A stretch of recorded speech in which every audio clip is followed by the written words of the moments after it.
when we took the last recess because of this COVID pandemic, you remember we ended up with a it was called the COVID billionaire scandal, Honorable Speaker.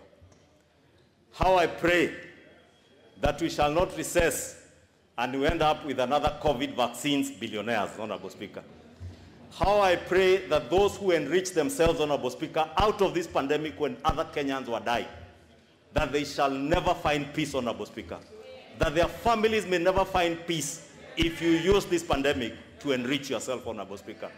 And I beg, Honorable Speaker, that those who are in the executive charged with the responsibility of ensuring that Kenyans are vaccinated, Honorable Speaker, they will be able to do this without fear, without favor, even as we close down counties, Honorable Speaker. Let us remember we have locked down 5 counties, among the most productive counties in this country, Honorable Speaker. Nairobi County, Kiambu County, Honorable Speaker, Kajiado, Machakos, Honorable Speaker.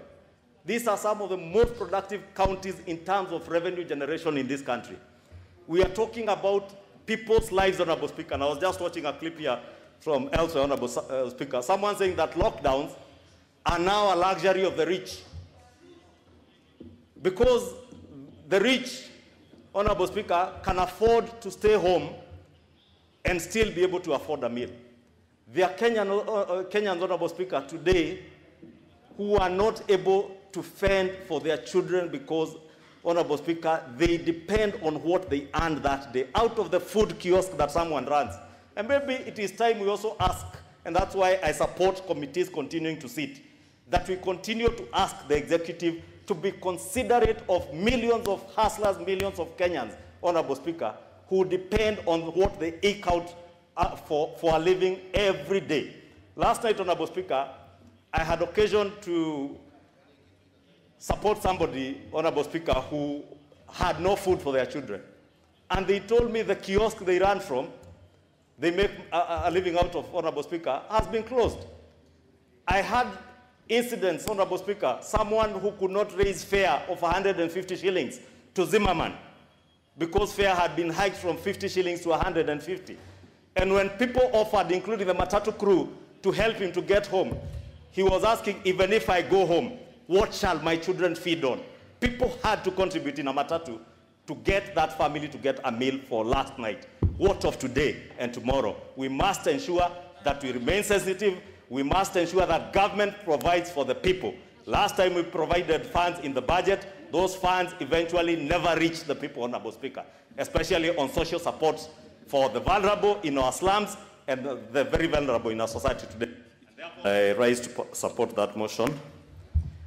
Honorable Speaker, I support it for one very basic reason, Honorable Speaker, that this, for me, is a matter of life and death. It's not a question of whether I want to be here, whether I want to be here to represent the people, legislate on their behalf, or even oversight government, Honorable Speaker. Honorable Speaker, as the leader of majority has said, the leader of minority actually, there are a number of our colleagues, Honorable Speaker, without mentioning names, some who are dearly fighting for their lives in hospital, some not in a very good state, Honorable Speaker. We have lost members in this House, in this 12th Parliament, out of this disease, Mr. Speaker. Mr. Speaker, let me disclose, I also have relatives today. My own sister, Honorable Speaker, is battling COVID today in hospital. Honorable Speaker, I had opportunity when we had the last lockdown, and maybe for those who have never been to a COVID ward, you may not understand, Honorable Speaker. I walked into the Nairobi Hospital ICU to visit 2 friends who were battling with COVID then. And unfortunately, both lost their lives, Honorable Speaker. But the layers of protective gear, Honorable Speaker, that you have to wear, it took us about 20 to 30 minutes to be layered with protective clothing to be able to walk into that COVID ICU. When you look at the people in that ICU battling for their lives, alone, Mr. Speaker, because nurses are there, doctors are there, but they're also limited onto the number of things they can do on you, even out of the kind of protective clothing and protective gear that they have to wear. Therefore, Honorable Speaker, I'm just saying this to depict the situation that we are in. That today it might be very easy to say things that may be exciting to ourselves, to our constituents, and even to be seen to be working, Honorable Speaker.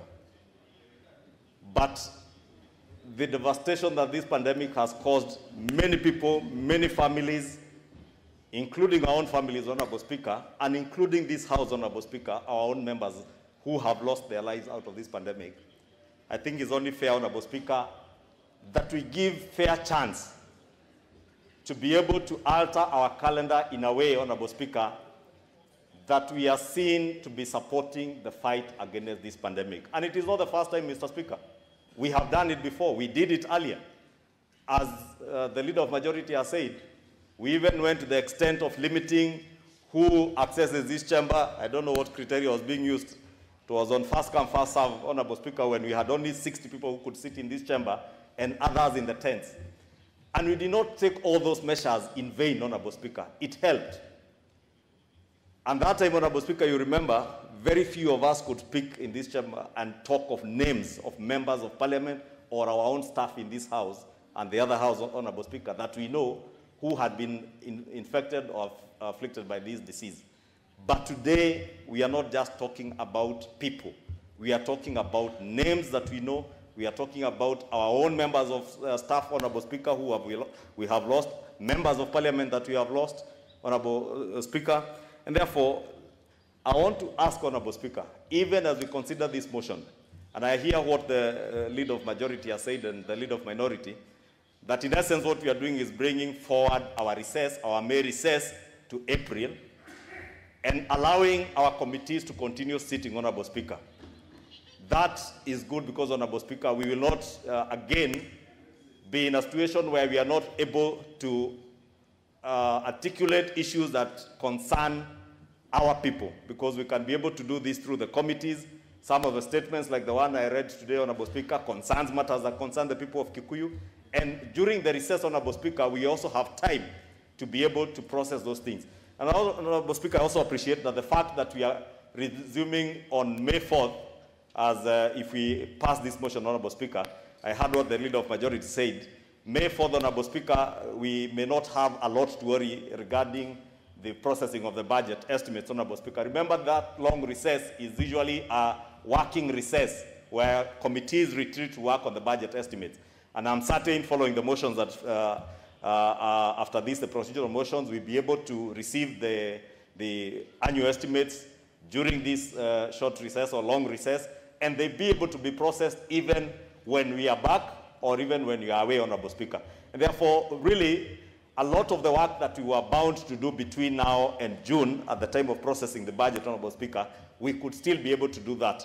Therefore, Honorable Speaker, I really want to beg members in this House, Honorable Speaker, to support this motion, but also, Honorable Speaker, to point out what the Leader of Minority has said, that there are those in the executive, Honorable Speaker, who may feel or who may think that they can in any way interfere with the calendar of this House, Honorable Speaker. And I want to beg, Honorable Speaker, because there are cabinet secretaries, Honorable Speaker, that you had given directions last week, since the committees are meeting, Honorable Speaker, I want to ask that in your capacity of the chair of the Parliamentary Service Commission, you allow some of these committees, especially the Committee on Internal Security, if they have to buy commercial Zoom meetings, Honorable Speaker, for us to be able to take to account the Cabinet Secretary for Interior and his PS, Honorable Speaker, that the meeting be a commercial meeting that is open to as many of us as possible, Honorable Speaker, so that nobody is deluded in the executive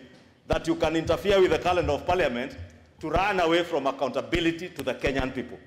Members who ask questions to the Ministry of Interior do not ask for themselves. They ask on behalf of the people they represent. And cabinet secretaries must appear before the committees. In fact, Honorable Speaker, I would beg that you do give direction on their appearance, even in the online meetings that we will have in committees, that cabinet secretaries, their principal secretaries must appear and be taken to account by the people, Mr. Speaker. Finally, Honorable